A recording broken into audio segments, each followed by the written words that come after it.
Nih, kita bahas flagshipnya Samsung, tapi bukan yang paling canggih. Yang tengah-tengah, yang pakai plus.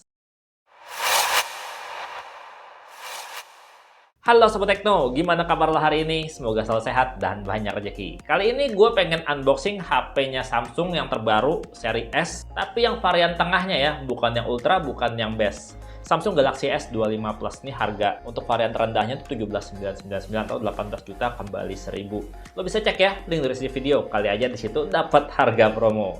Seperti biasa Samsung ya, desain boxnya simple minimalis. Warnanya gelap dominan kayak gini, terus dia ada siluet HP-nya Galaxy S25 Plus. Dan juga seperti biasa, tipis banget nih untuk box HP-nya. Isinya ya seperti biasa juga. Kita bakalan dapetin HP-nya, nih yang akan kita bahas lagi nanti ya. Kemudian di kompartemen sini kita juga bakalan dapet apa aja ya. Standar sih, itu kayak ada SIM card ejector ya, yang bentuknya udah kayak daun. Terus di dalam sini kita dapat panduan penggunaan dan juga kabel charger yang panjang standar ya, USB-C to USB-C. Udah isinya gitu aja. Dan sekarang juga kalau beli HP ini nggak bakalan dapat gratis Samsung Care Plus ya. Mesti beli sendiri, tapi dapat diskon 50% sih untuk Samsung Care Plus-nya. Ya kalau untuk desain HP ini gue akuin mewah banget ya, lo bisa lihat di sini. Untuk bodinya bodi kaca, dingin banget tuh. Terus dia juga bodi kacanya ini nggak gampang nempel bercak minyak sidik jari ya, karena dia tuh dibikin ngedoff gitu untuk permukaannya. Dan jujur aja gue tuh lebih suka desainnya Samsung Galaxy S25 Plus ini ya, dibandingin sama S25 Ultra. Karena bagian kameranya tuh simple minimalis. Dan untuk bagian bezelnya, HP ini tuh dibuat datar ya, flat gini, jadinya tuh HP berasa kotak. Tapi untuk tepian tetap dia rounded.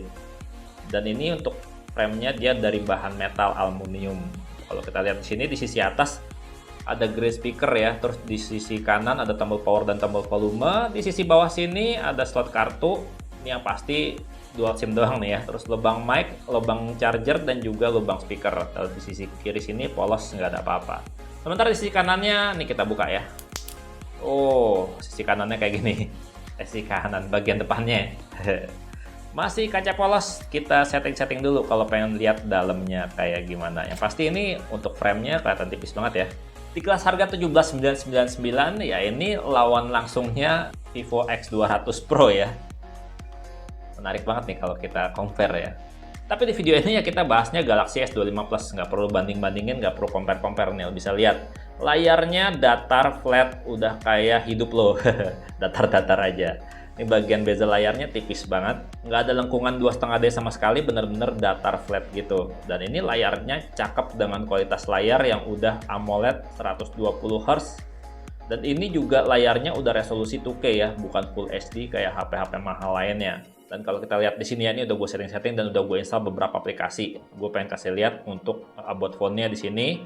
About phone, terus kita lihat di sini dia tuh Android-nya udah Android 15 ya. Dan dia juga udah One UI versi 7.0, dimana untuk Androidnya sendiri ini bakal dapat update sampai 7 kali ya, 7 tahun. Jadi 15 tambah 7 itu sekitar 22. Jadi Android 22 nih bakalan nyampe nanti. 2025 sampai 2032. Lama nggak tuh? Sekali beli dipakainya awet, bisa diwarisin ke adik nanti. Dan kalau diperhatiin ya, untuk UI-nya sebenarnya ada banyak banget update-nya. Tapi kalau secara garis besar, ini mirip-mirip nggak beda jauh. Dimana yang ngebedain biasanya adalah di nih, menu search-nya biasanya ada di atas, sekarang ada di bawah ya. Jadinya lebih gampang kalau untuk penggunaan HP satu tangan.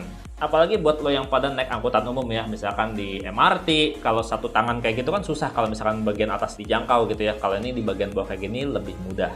Terus kalau kita lihat di sini, kalau kita swipe bar notifikasi bagian kanan, ini muncul shortcut ya, sama setting-settingan. Terus kalau misalkan di sebelah kiri, ini yang muncul notifikasi aplikasi dan lain sebagainya. Terus kalau misalkan kita tap 2 kali kayak gini, dia akan langsung menuju ke kamera ya. Terus kalau kita tap dan tahan, bakalan langsung minta ke Gemini. Perkiraan cuaca hari ini dong.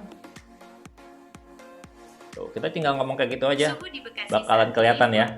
Ada langsung Gemini menjawab pertanyaan kita seperti apa. Ya intinya menarik banget sih.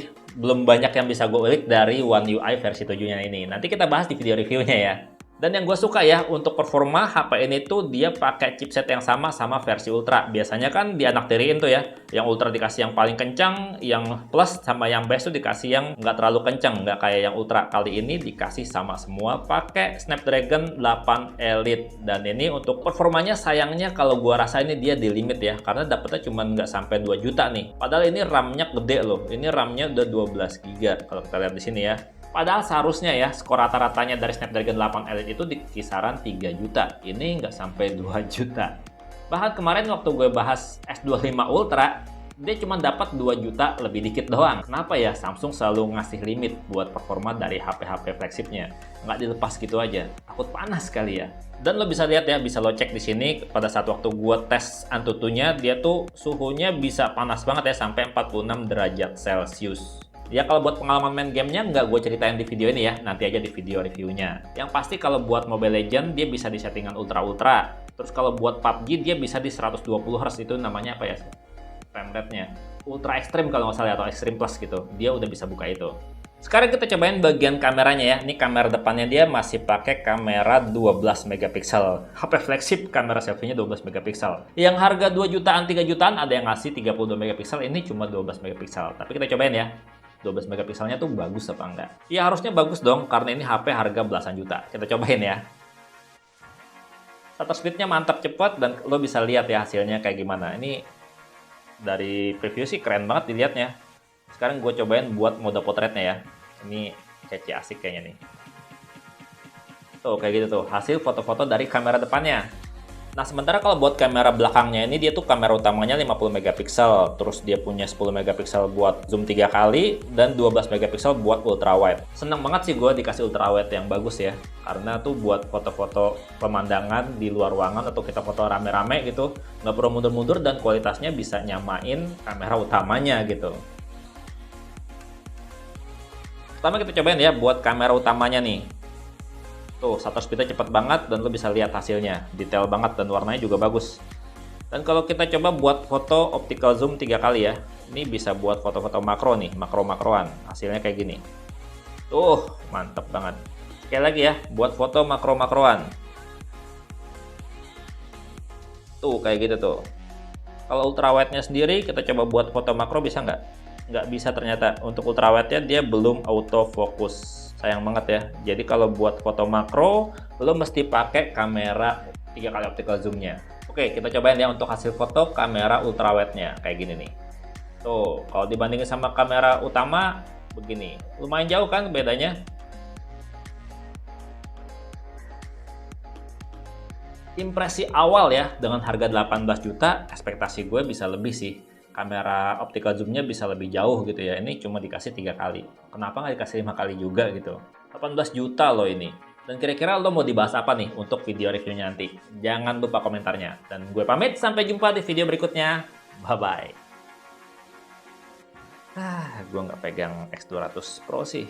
Kalau pegang, gue compare nih sama Vivo. Harga sama. Mantap.